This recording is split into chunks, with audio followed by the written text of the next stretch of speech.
Today I'm doing an alternator on a 2011 Kia Sorrento for the second time.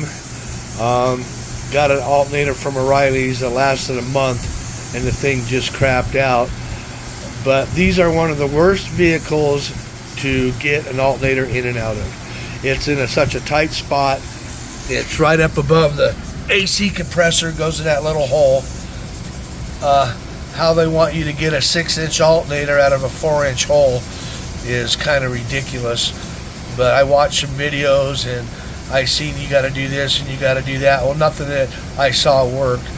So what I ended up doing is I found the best way. I loosened the subframe, let the subframe down just on one side, about 2 inches. Gave me some clearance there. The motor, took the top motor mount off. You can see that.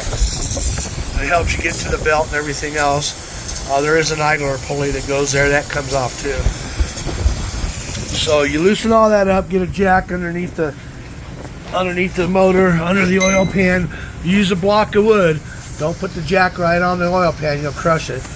And there is a engine mount or a transmission mount right there. So once you take these 3 bolts out, you get probably about 4 or 5 inches out of the motor. And that gives you enough room. You can barely get that alternator right. You got to find the right combination to get it out of there.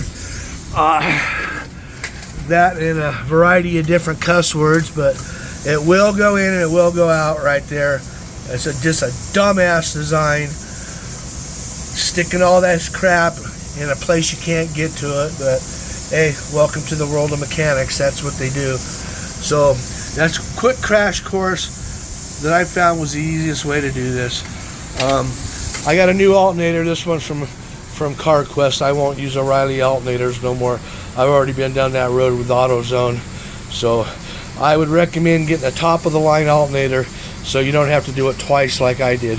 I said I'd never do it again. Well, guess what? I'm doing it again for free because it's under warranty.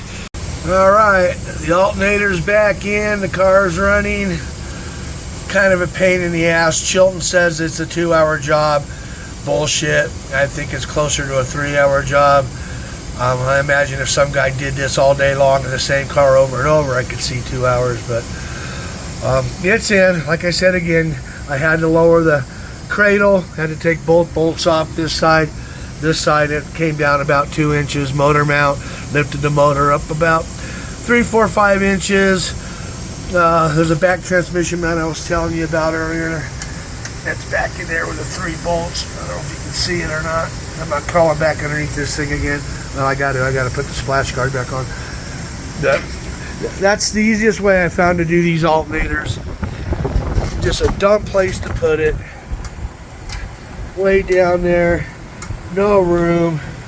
Putting the belt on's a chore too. That's kind of a stupid design. Now the AC compressor, when I first did it, it was kind of a pain in the ass, but I found with a bunch of wobbly extensions, some short ones, and try to get a good bend out of the extensions, you'll be able to get up there and get them out pretty easy. So there's 3.5s put back together again, running, and hopefully I will never see this car again or one like it. Kias are a pain in my ass. Have a good day. God bless y'all.